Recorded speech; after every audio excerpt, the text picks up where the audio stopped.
आता रस्ते म्हणा, की आता पावसाळ्यामुळे ती समस्या आणखीन वाढलेली आहे आणि जिल्हा परिषदेच्या रस्त्यांबद्दल कायम ओरड असते, तक्रार असते.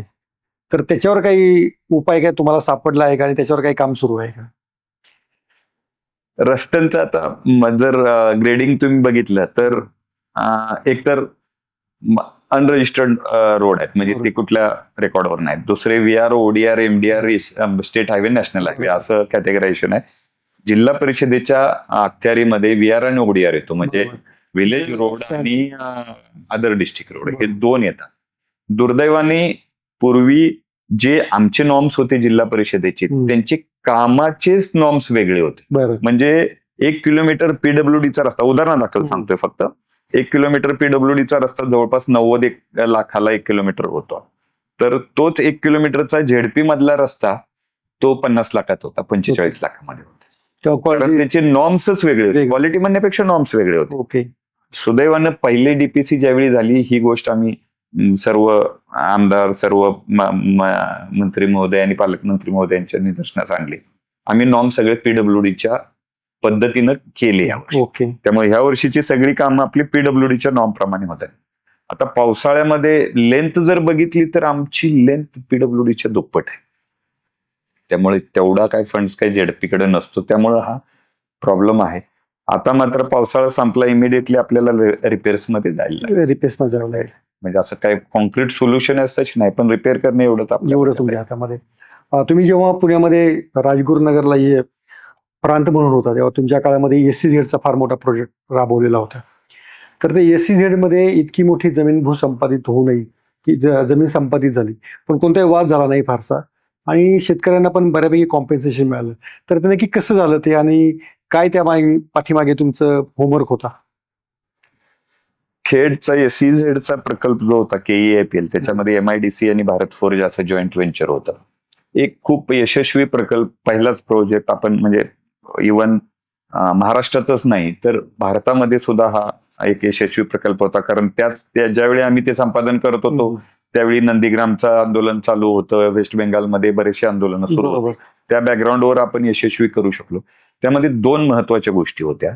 एक तर साईट सिलेक्शन, आम्ही अशी जागा निवडावी की जिथं कमीत कमी नुकसान शेतकऱ्याचं होईल, नंबर 1. नंबर 2, मी स्वतः ह्या SEZच्या ज्या गावांची जमीन संपादत होते त्या गावांमध्ये कमीत कमी 8 ते 9 वेळा प्रत्येक गावांमध्ये जाऊन बैठक घेतली. प्रत्येक शेतकऱ्याला समजून सांगितलं की हा प्रकल्प आपल्या कसा फायदेशीर आहे आणि त्या अनुषंगाने मग आम्ही गेलो. मग त्यांना आपण नुसतं हे दिलं नाही, म्हणजे जमिनीचा मोबदला नाही दिला. पहिल्यांदाच महाराष्ट्रात त्यावेळी आपण 15% पॉलिसी आणली, म्हणजे 15% विकसित जमीन जेवढी अक्वायर होते ते 15% विकसित जमीन. बरोबर, हा पहिला होता. आणि दुसरं महत्वाचं होतं, आम्ही त्यांच्यासाठी स्वतंत्र एक PPP बेसिसवर ITI तयार केला आणि प्रत्येक कुटुंबातल्या एका मुलाला आपण ट्रेनिंग देऊन नोकरी लावली. म्हणजे ITIचं ट्रेनिंग दिलं प्रॉपर त्याच्या एज्युकेशनच्या बॅकग्राऊंड प्रमाणे. अशा 1100 विद्यार्थ्यांना आपण ट्रेनिंग दिलं, नोकरी लावली. मग बाकीची गोष्टी छोट्या छोट्या होत्या, म्हणजे त्यामध्ये शिफ्टिंग अलाउन्स होता वगैरे. एक महत्वाची, तुम्ही जर कधी कनेरसर केंदूर रोडवर गेला तर आपल्या लक्षात येईल, आमच्याकडे 110 कुटुंब ठाकर समाजाची वर होती. त्यांचं पुनर्वसन आपण असं केलं, पहिल्यांदा त्यांना 3 गुंठ्याचा प्लॉट दिला, घर बांधून दिलं, म्हणजे 1 BHKचा प्रॉपर बंगलो बांधून दिला, त्यांना शिफ्ट केलं आणि मग त्यांची जागा. आणि ती लोक आता परवाच आम्ही त्या शाळेच्या ह्याला गेलो होतो, आम्ही त्या कॉलनीतून जावलो. अतिशय सुंदर 20 वर्षापूर्वी झालेली कॉलनी अजून चांगली. एक त्याच्यामध्ये आणखीन एक होतं की जे 15%चा जो मोबदला आहे तो विकसितचा, त्याचा वाद मात्र अजून मिटलेला नाही. तर ते खरं आहे का नक्की शेतकऱ्यांना? तो वाद नाही. ऍक्च्युअली कसं आहे, 15% इंडिव्हिज्युअल लोकांनी जर विकसित करायला गेलं तर तो प्रत्येकाची ती काही कॅपॅसिटी नसते.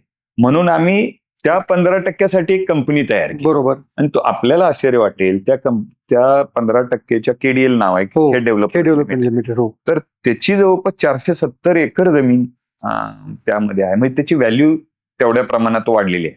आता त्याच्यामध्ये मग काही लोक राजकारण आणतात किंवा हे आणतात.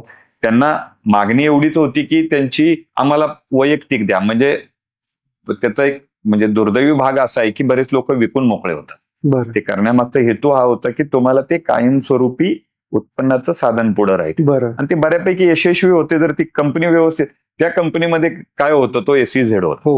त्यामध्ये 50% प्रोसेसिंग आणि 50% नॉन प्रोसेसिंग. बरं.